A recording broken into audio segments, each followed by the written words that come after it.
Have you ever noticed how video games get harder just when you're getting good? Or how Netflix or YouTube always suggest the perfect next show or video to watch? That's artificial intelligence, AI, at work. Welcome to AI for Kids, the podcast where we explore AI together with your parents and teachers. We'll look at how it works in simple ways with real examples. And we'll talk honestly about the worries like safety, privacy, and what it means for the future so everyone feels informed. Are you ready to get started? Let's discover AI together. Welcome to the AI for Kids podcast, the podcast for moms, aunties, and teachers who want the kids they love to understand AI without more screen time. We keep it simple, safe, and fun. No tech degree required. Each episode breaks down AI ideas and includes activities to help kids use AI in ways that keep them curious and creative. No pressure, no overwhelm, no extra screens. Just clear, engaging learning you can feel good about. Let's get started. Hi, everyone. Welcome back to the AI for Kids podcast. Today, we are so excited to have Chandra Donaldson. As she's laughing, I can't even get through it because we're so excited. She's a data and AI expert, an Air Force reservist, and the author of the book, The Data Detective. If you have not heard about her, oh my gosh, you are in for a treat. I'm so excited she's spending time with us today. Can you tell us a little bit about yourself and what inspired you to write a children's book about data? Like, what even is that about? Yeah, so my name is Chandra Donaldson. As stated, I work for the United States Space Force as their Chief Data and AI Officer. I am also the author of The Data Detective at the Carnival, but I will tell you my most important role is being a mom. So I have a little boy named William. He is 9 years old and he is the inspiration behind everything that I do. The reason that I wrote The Data Detective is actually there's a little bit of backstory there. So back in 2020, during the pandemic, I was working for the Department of Army. I was also going to school full time as a single parent. And all that you heard in my household was the word data, data, data. And my son, who was 4 at the time, asked me one day, "Mom, what is data? Like, what is this thing that is consuming all of your time?" And I'll tell you, as a parent, being in data science analytics, when I got that question to Amber, I was really excited. I'm like, my son is going to be a data scientist. He's going to be an AI engineer. I'm like, oh my God, the future is bright. So I got really excited and I explained the concept to him. And my son does this like people's eyebrow things, which meant he had no clue what I was talking about. So I'm like, I'll go on Amazon and I'll buy a book to teach him about these concepts. And when I went on Amazon at that time, there were 0 books for his age group that taught kids about data. And me being a mom, I think as any mom would do, I said, hey, I'll add something else on my plate. I'm not busy. Forget this full-time job and this part-time job and working on these 2 degrees. Like, I'm going to add something else. I'm going to teach my son about data.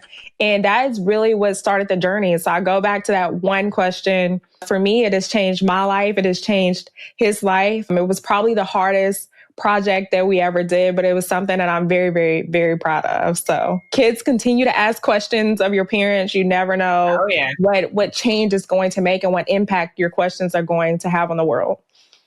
I absolutely love that. And before we dig in, because I already want to jump in with you and I'm so excited. Let's do it. We have to do a this or that so people can kind of see your vibe, see what's going on with you. Are you ready? Okay. Robots or humans? Humans. Okay. And you can't explain why. So that's another part of this. Creating something or fixing something? Fixing something. Okay. AI that makes life easier or AI that makes life more fun? Easier. Okay. Books or YouTube? YouTube. Okay. Virtual world or real world? Real world. Okay. Solve a mystery or build something new? Solve a mystery. I'm nosy. I'm sorry. I wasn't supposed to say that. You're totally fine. Talking to an AI or talking to a pet? Talking to AI. Okay. History class or coding class? Coding class. Okay. Bike ride or video game? Video games. Last but not least, learn with friends or learn solo? Solo. Okay. It's interesting how many adults say solo. I'm so interested. I'm not supposed to ask, so I'm going to keep going. Okay. But even as we get to learn a little bit more about you, what was your favorite subject when you were a kid? Did you always love learning about technology and data? No, my favorite subject was art. So I'm very, very artsy. I love to go to art class, to color, to draw, to create things, even though I have no ability to draw. It was definitely my favorite subject. What I like about that nowadays is we have science, technology, engineering, art, Yeah. and then math, so STEAM. It was neat, Amber, because I was talking to some kids. I was at the Pittsburgh Children's Museum a couple weeks ago, and they were asking about my career journey, and there were a lot of really artsy kids there. And I had to take a step back because it was neat because a lot of the kids said, hey, I like arts and crafts. Like, so I'm not a STEM person. I don't see myself in STEM. And I'm like, well, if you think about it, with arts, you're designing, you're creating. Everything we do in science, technology, engineering, and math starts with some type of art foundation. But yeah, I was definitely the kid that wanted to go to art class and imagine that I was a Picasso, but I am no Picasso, Amber. I mean, your book, I know you hired an illustrator, but still the book is pretty impressive. But I found the Data Detective book, and but the art in it is so good. And I know you probably consulted the artist on that. So you are a mini Picasso. Thank you. If you could build an AI tool to help kids learn something important, what would it do and why? Math. Definitely math. And I say that because a lot of kids nowadays, and I don't know if it has to do with what happened with COVID, but a lot of kids right now are struggling with math. They're struggling with basic addition and subtraction and multiplications and division. And to me, that is the foundation of everything that you do. So if I could build something, it would be a tool that meets kids where they are, that teaches them those basic foundational math skills and then helps them get to whatever level it is they need to be. I agree with you because math is the one area where you know if it's right or wrong, right? Yeah. Compared to other subjects where there's a little bit more squishiness is what the word I'll use. I like it. Thank you. You know what's right or wrong with math. And I hate that a lot of kids are scared of math and scared of numbers. I know there's resources like Conmigo and Khan Academy and things like that. Yep. But to have a tool that truly meets the kid where they are, I totally am here for that. And I'm thankful that you're thinking about those things. I believe on that long to-do list, you could figure it out. Yeah. And also one thing just from talking to different kids as we've been on book tour that I have noticed is that a lot of schools, the curriculums are so strict, they don't get a lot of time. So they may stay on one multiplication table a day. And then the next day they're on another one. And I'm like, we're not even giving the kids time to be able to learn this information properly. So you had an amazing career working in data and AI across the Department of Defense. What made you interested in this field, and why do you think data and AI are important for kids to learn about? We've gone through D is for data as part of our ABCs of AI. Okay. So they know what it is, but feel free to explain why that matters. So for me, it was interesting. I always tell people, there are some people that have their lives figured out. And I've met a lot of those kids while being on tour. So we just finished our 29th stop this year. And a lot of kids, again, it's funny, 5th and 6th grade, they're already like, I want to go to this school. This is what I want to major in. And this is going to be my first job. And I'm going to intern with this company. I'm like, great. You have your life together. When I was your age, I did not have my life together. And I'll be honest, I really fell into the career field. So growing up, I'm originally from Arkansas. Not a lot of science, technology, engineering, math focus, at least when I was coming up. In Arkansas, you were either going to be an athlete, you were going to be a Dallas Cowboys cheerleader, or you were going to be able to sing or dance or, some type of performance. So it was neat for me. I actually joined the military. I ended up getting selected to be an intelligence specialist for the United States Air Force. And that was really my entryway into data. I didn't know it at the time. It came really natural for me. And from there, slowly kind of pivoted into the roles that I am in today. What really got me here is I was working for the Department of Army back in 2017. I happened to walk into this room, Amber, which I'll never forget. It was like my first week. There are all these senior officials sitting in the room. I'm straight from Arkansas. Okay. So Arkansas to DC, there's a big difference there. So like literally 9 years ago, I'm like scared trying to figure out what is the metro and how to write it. And then I end up being in this room with all these senior leaders, and they were talking about a particular challenge that they've been trying to work through and solve. I was like, I'll fix it. Oh, wow. And they're like, who are you? And how did you even get in the room? And I'm like, I'm Chandra Donaldson, and I'm going to fix this for you. And I'll never forget the one leader. And I really credit a lot of my career and progression to him that say, you know what, let her do it. And 6 months later, we were able to deliver that particular program. This is something that particular organization had been working on for 15 years, and we're not able to figure it out. And a little girl from Arkansas did it in 6 months.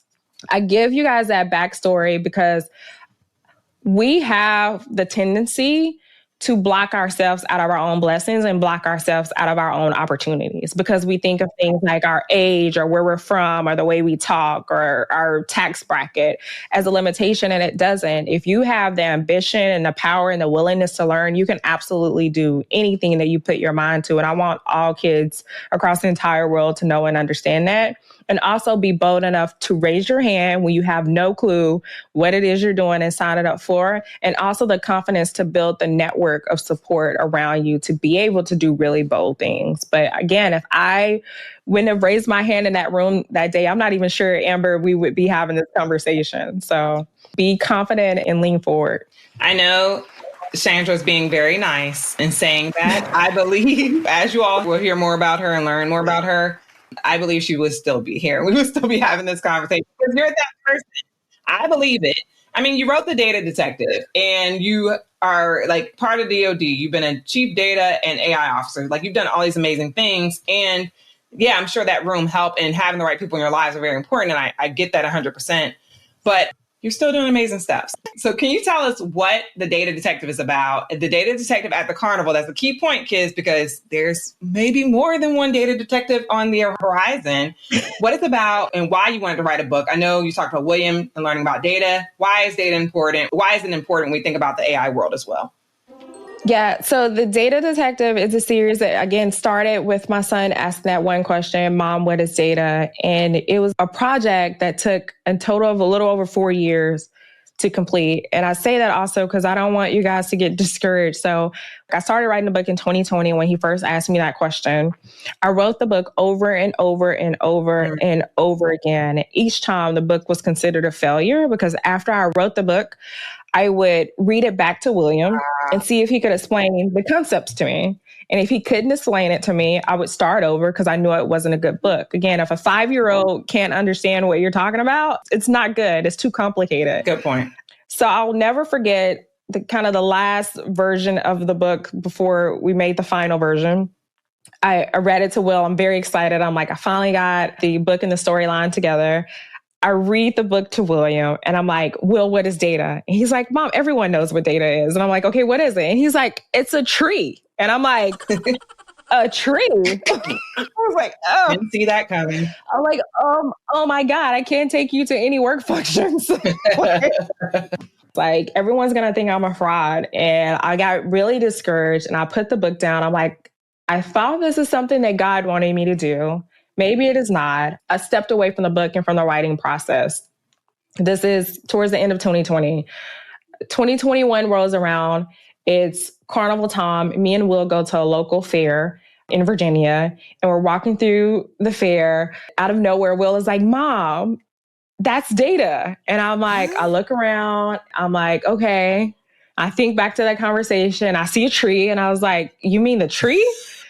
And he's like, no, Mom, the number of people in the line for the Ferris wheel. Oh, wow. And I'm like, oh my God, he understood the concept. This is our book. And we actually spent the rest of the day going through all the different activities at that fair. And that's how we got that first book, The Data Detective at the Carnival. People talk about game-changing or life-changing moments. That was like the day the light bulb went off for me. And I realized that I was trying to teach kids about this topic, but probably in a too complex way. So again, how do we meet kids where they are in subjects and topics and things that they are around every day? And the Carnival was just really a fun way to start off the series. And we taught kids in the first book about the difference between quantitative and qualitative data, which was really, really fun. So yeah, it was, it was a fun experience. I did not realize that was the whole story behind it.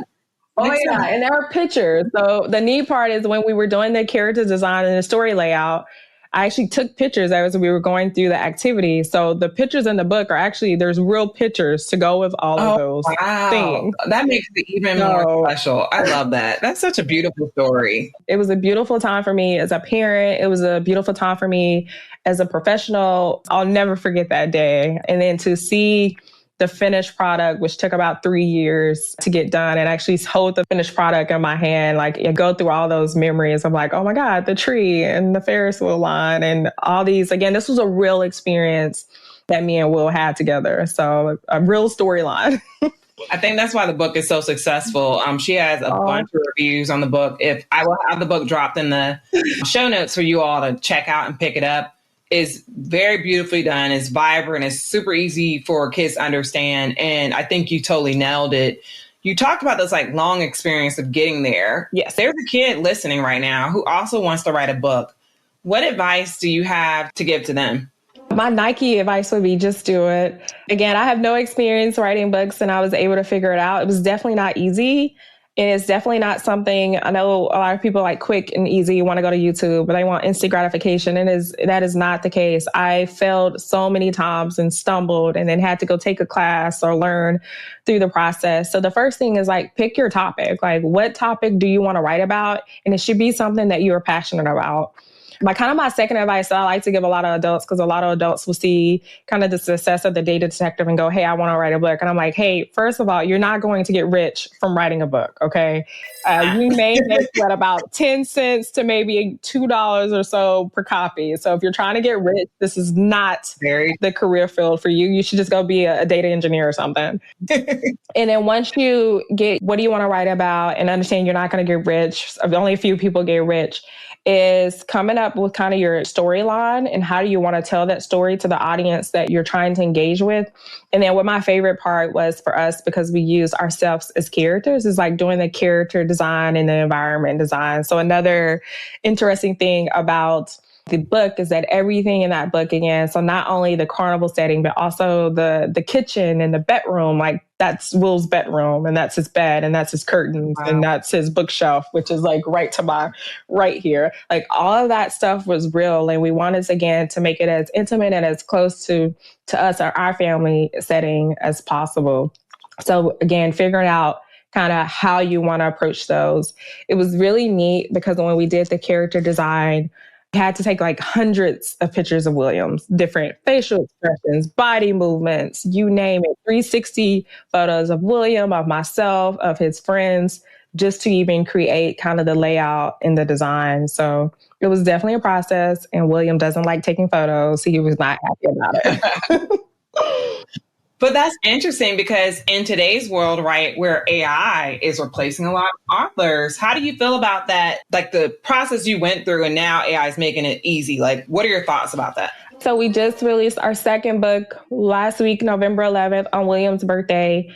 And there were a lot of opportunities for us to leverage AI to make things easier. But it was interesting. I made a choice that I wanted to go through that traditional process. Mm-hmm. And yes, it made it longer, where we probably could have put the book out in about a month. It took 14 months to come up with book 2, which is better than 4 years. Oh, yeah. But again, it was so personal, right? Yeah. The whole thing was personal. So since we've been on tour, we've spent just about every week in airports. And we were able to go through airports and get snapshots and pictures to be able to send back to the illustrator. We were able to test the scenarios. We were able to put my favorite restaurant inside of the book. So if any kid can figure out what that restaurant is and what page, let me know. I'll send you a shirt or something. But again, it was just so personal. And for us, it's not necessarily the finished product. Like, we want that to be great, but it's really a bonding experience for me, my son, and my other family members that were introduced in book 2. So, I mean, it's a family building and bonding experience for us. I love that. I was telling you earlier, I was interviewing a couple other folks, and today I interviewed 2 men, Tim and Tom. I'll link to their podcast. But one of the things they were talking about is like, if AI is doing it, it's normally easy. And we want you to do things that aren't just straight easy. Like, part of a kid is like doing challenges, failing and trying those things. And it's really exciting to hear that even though in a world of all the AI things, you did it the true like author way. And reading your book, I haven't gotten the second one, so I do plan to get that. And with that being said, like, I think it's so important to remember AI tends to be a little bit easier, and it's generative AI figuring out things. So I'm going to back us up a bit. Okay. You did this book on data. You're also this data and AI, like chief data and AI officer. How do data and AI come into play? Like, why does data matter when it comes to AI? So data is the foundation. I'm glad you asked that. I was in conversations with people about this today, and I think it's interesting to see people want to jump straight to artificial intelligence. Like, it's this fun, cool thing you want to see. It's almost like playing a video game. Like, you want to play the video game, but you don't want to do all the work to build everything and to make the video game actually what it is. And data is that foundation. It is the initial foundation for everything that we do. The reason that data is so important for me and so important for kids to learn and understand, and some of the practices that I do with William, is data is part of your everyday life. Like, every decision that you make, you are consuming data and then making decisions, whether you are intentionally doing it or not. So one of the neat things that we do here at the house with William is, like, William has to get up in the mornings. He has a Alexa in his room, and hopefully it doesn't go off right now. I am in his room. Right. He has to ask, Alexa, what's the weather today? What is the weather forecast going to be this week? And it helps him determine what clothes to pick out and what to wear. And does he need to take a raincoat, et cetera? And also the same with money. So William has his own bank account. Nice. He manages his own money. When he wants to buy things, we are leveraging data, and he's going, okay, this particular thing that I want to buy costs $10. These are all the chores, the things that I need to do. And he predicts out, okay, this is how long it's going to take me to get it. So I will tell you, Will had a big buy. He wants to buy a VR headset this year.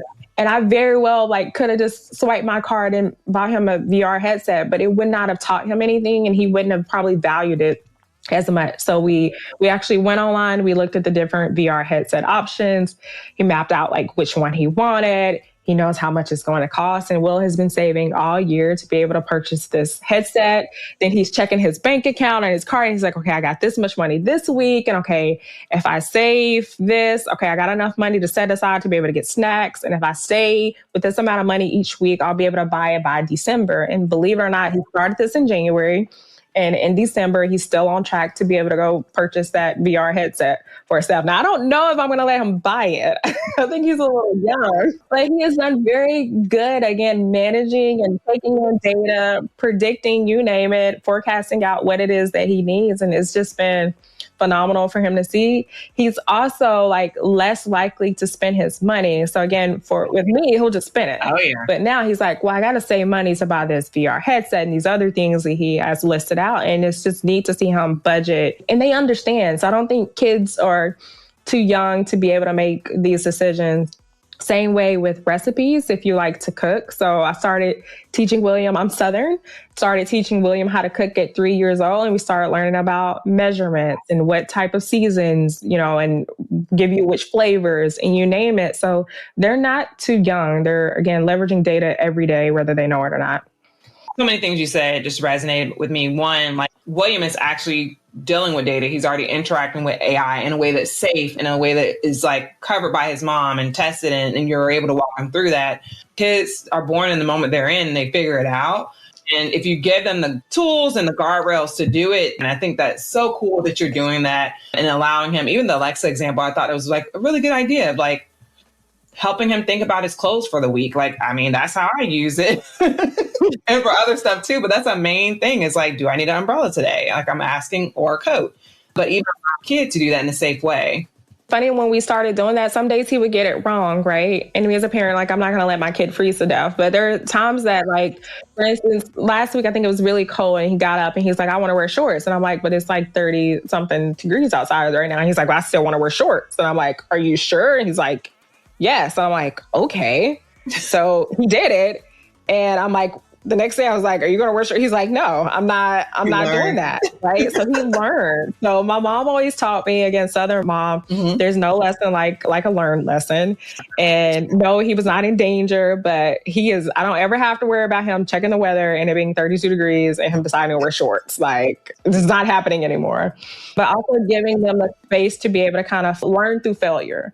Right. It's been very neat. It's kind of as a kid, I don't know about you, if your parents are don't touch the stove, it's hot. And you're like, okay, well, I want to touch it anyway. Okay, you will learn not to touch that stove again.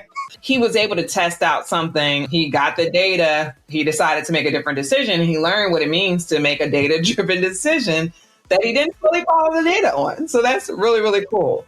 And you and I, we met actually because you started this really cool group called the Women in Data, the DMV chapter. For those who are listening, DMV stands for DC, Maryland, Virginia metro area. It does not stand for all of Maryland, all Virginia.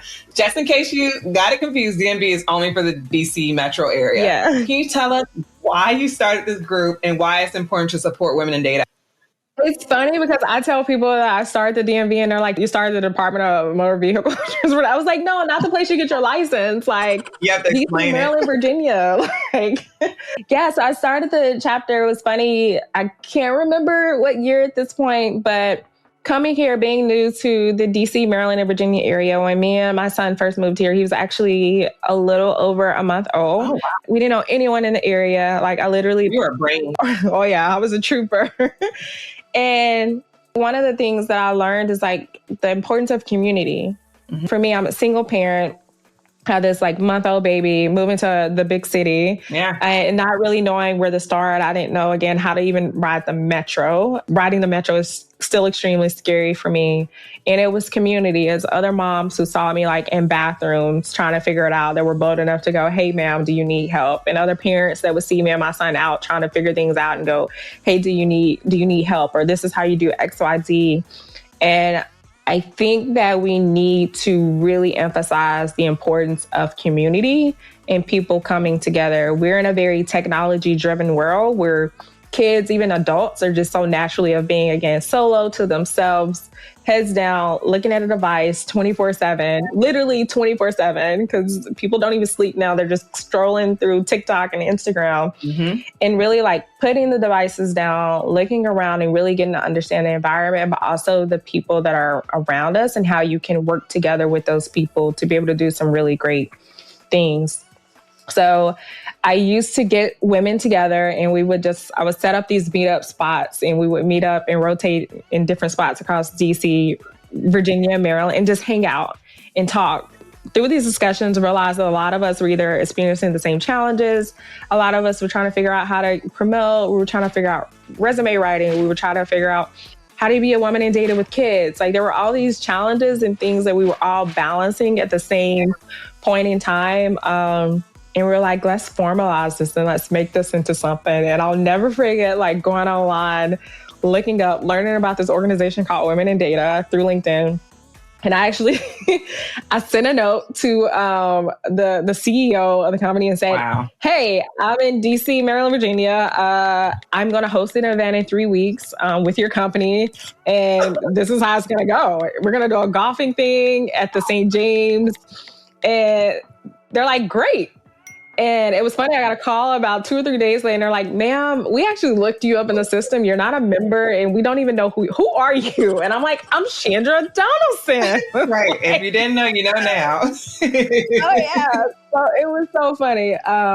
And so I went through training and stuff over the next week or so, got onboarded properly with the company. It was neat because the leadership team for the company actually flew out. And I think we ended up hosting one of the biggest Women in Data events across the entire world. It was huge. Like anybody that was in data or AI across industry, government, or academia in the DMV, who's who in the zoo ended up being at this event. It was phenomenal. And so we've continued doing different events in kind of smaller settings, getting a little older, so we kind of balance how we do. But no, it was really phenomenal to see that come together, and then just some of the impact that we've been able to have on the local community to donating books and resources to kids. You also donated some books and funding to help some kids in some of the Title I schools. Oh, yeah. A lot of the leaders going out teaching kids about data and artificial intelligence. When you talk about giving back, having impact, to see what that group of women and men have been able to do over the past 4 or 5 years has been phenomenal.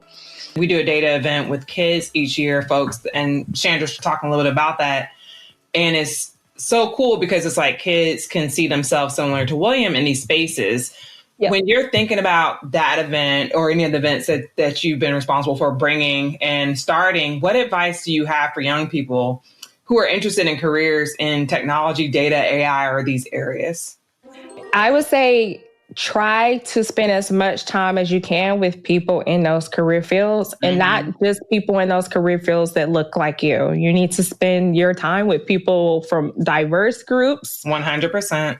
And grow and learn from them, because there is so much that you can learn from different types of people.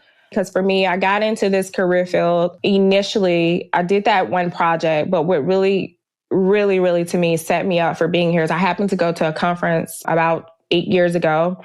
And I walk into this conference and there's this lady sitting on stage and she's talking about IT and data, artificial intelligence. And it was the first time, and I think I'm like 20 something at this time, the first time in my career that I had ever seen a woman that looks like me on stage talking. And I was like, who is that lady? I don't know who she is, but that's what I want to do. I want to be like her when I grow up. And remind you, I'm like well into my career. I think I was like 29 at the time.